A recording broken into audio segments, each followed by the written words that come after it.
The United States has hundreds of military bases around the world, more than any other country. This costs a lot of money and is a way of showing power, even without fighting. We have soldiers, planes, and ammunition in many places. These bases are in different neighborhoods, sometimes very close to where people live. What's happening here? We believe this approach would keep us safe, and in some ways it has. I can even admit that it still does in certain situations. But the real question is, what else is it doing? The truth is, it's making the United States look like a force that interferes with progress in places like the Ivory Coast in Africa, Malaysia, or Paraguay. It's acting as a controlling power in the world, stopping others from moving forward. When the U.S. Navy is stationed in the South China Sea close to Taiwan, it's clear that Taiwan isn't the real issue. Few people, except perhaps some uninformed Americans, believe this is truly about Taiwan. It's not even a major concern for China. What matters is the message it sends. To the Chinese, it looks like a threat, as if the U.S. is trying to intimidate them for being successful in the global competition. It's hard to know exactly how much of it is true. While there might be some truth, there's also a lot of overstatement. Still, we're providing them with the reasons they need to portray us this way. Let me give you another example. In Europe, there's a lot of opposition to the war between Russia and Ukraine. People from all sides, whether they support capitalism or not, believe this is one of the biggest mistakes of their lifetime. Many see it as pointless, and I'm not debating if they're right or wrong, but they think it's wrong. They say the Russians will win, the Ukrainians will lose, and it will all end as a failure. This war is wasting money and making Europeans angry because social programs are being cut while money is being spent on a war that most people don't even care about. And that's a big problem. What can you do? In recent weeks, there were elections in Britain, France, and Germany, and the results show the same thing. People are rejecting traditional politicians. Be cautious, because if it's happening there, it's likely to happen here too. Trump might already be heading in this direction, and what comes next could take things even further. Here's an example. In Britain, the Conservatives were in charge for 15 years. During that time, the lives of working-class people got much harder. Over the past 20 years, their struggles have grown worse than in most other Western countries. The Conservative response? They decided to point fingers at Europe. This is similar to how immigrants are blamed in the United States today. It doesn't make sense. The U.S. has a population of 330 million, and only about 10 to 15 million are undocumented immigrants, many of whom live in poverty. They aren't responsible for shaping the economy of such a large country. This kind of thinking is unrealistic. It's never been true, isn't true now, and won't be true in the future. But when people are frustrated and struggling, as they are now, they're more likely to believe these ideas. So, Britain went through with it. They left Europe in 2016 with a lot of celebration, then Brexit happened. But what changed? Things got worse instead of better, which anyone could have predicted. Why? Because Europe wasn't the real issue. Sure, there are arguments for and against being part of Europe, but thinking that leaving would solve everything is just unrealistic. It's like saying stopping immigration into Texas would somehow fix the U.S. economy. It wouldn't. This kind of thinking is oversimplified, but it's what people resort to when they're under pressure. Now let's look at France. They have a centrist leader, a young man, President Macron, who doesn't have age working against him. In a recent National Assembly election, 3 major political forces competed: a left-wing party, a far-right party led by Marine Le Pen, the National Front, and Macron's own party. There was also a coalition of smaller leftist groups, including the French Socialist Party, Communist Party, Green Party, and a group called France Unbowed. These leftist groups united and ended up outperforming Macron. His party finished third. Meanwhile, in Germany, elections weren't held nationally like in France or Britain.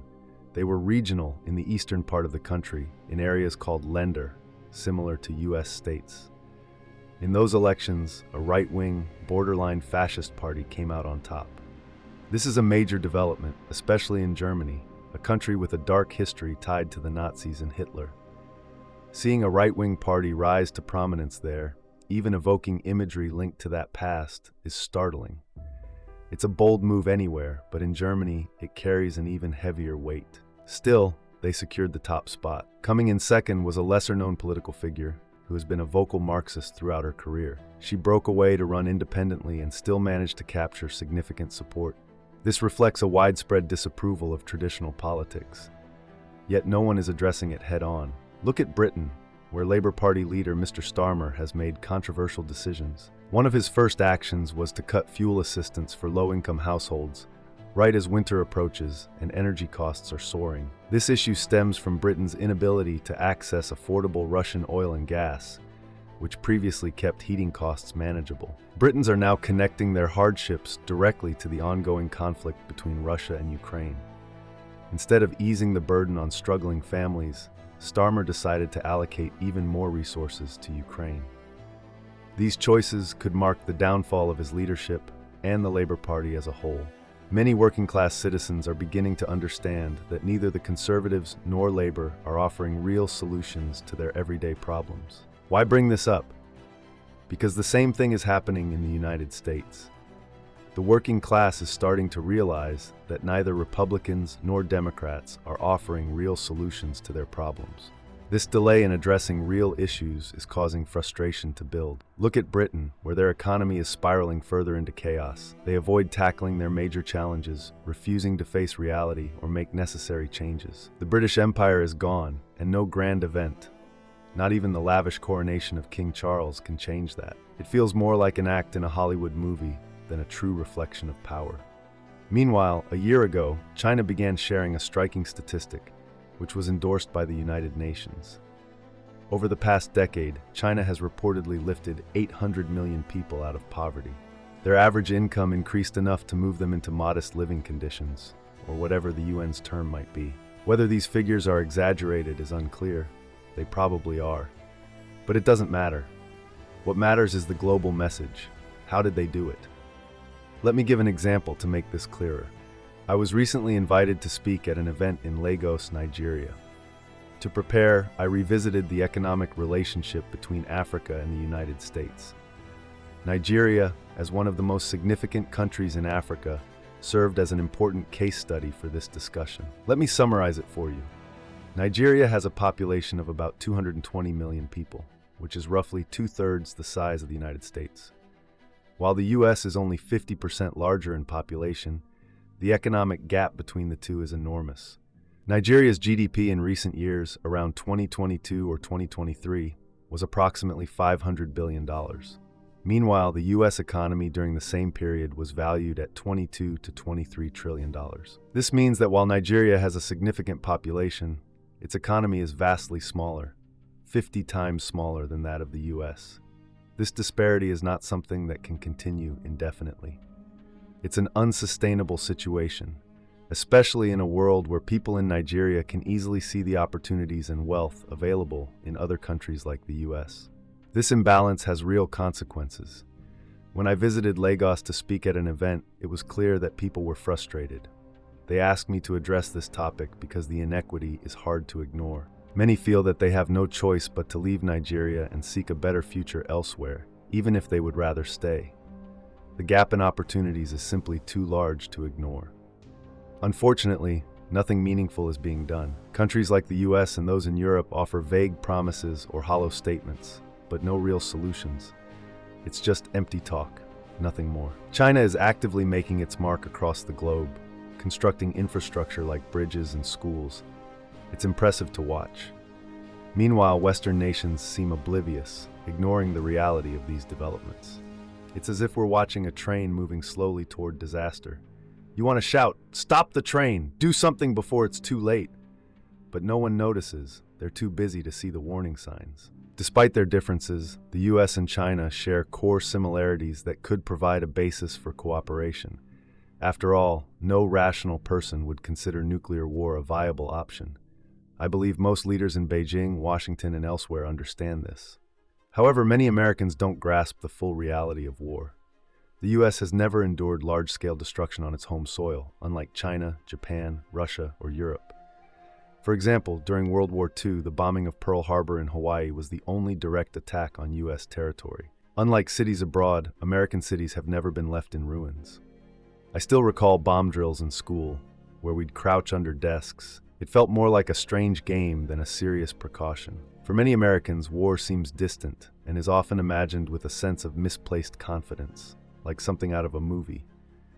There's no deep-seated trauma in the national consciousness. China, on the other hand, continues to operate under a centralized system where a small group of leaders control key decisions. They decide what gets produced, how it's made, where it happens, and how the results are distributed. The Chinese system differs from the West primarily in that it replaces private ownership with control by state officials. While this creates a distinction, it also introduces its own challenges. Ironically, China may struggle more to sustain its system than the West, as the latter has built an ideological foundation that defends capitalism as the best and most efficient model. In the West, this belief is ingrained through education, much like a religious doctrine, where capitalism is framed as essential and unchangeable. China, however, teaches a contrasting perspective. They include Marx's Capital in their curriculum, which promotes an entirely different way of structuring society. This model, often referred to in the US as a worker cooperative, emphasizes democratic decision-making in production and the distribution of resources within a community. Marx's ideas may find their way into broader discussions in both China and the US as societal pressures grow. The key question will be how both systems respond to the demands of their people. Strangely enough, the US and China share overlapping challenges, which could encourage cooperation. But fear, albeit in different forms, prevents both nations from confronting these issues together. Meanwhile, the ever-present danger of nuclear conflict only heightens the urgency for collaboration. Globally, the dynamics of power are shifting. The dominance that Britain and the US enjoyed in the 19th century is no longer relevant in today's world. The unipolar order, with the US at its peak, is being replaced by a multipolar world of competing nations. This includes not only the US and China, but also Europe, which is working to redefine its role. These changes are a clear sign that the US is no longer the sole global power. Pretending otherwise or clinging to past glory won't change the facts. History has shown that denial only accelerates the decline of empires. The US should take this as a lesson and begin preparing for the realities of a new global landscape.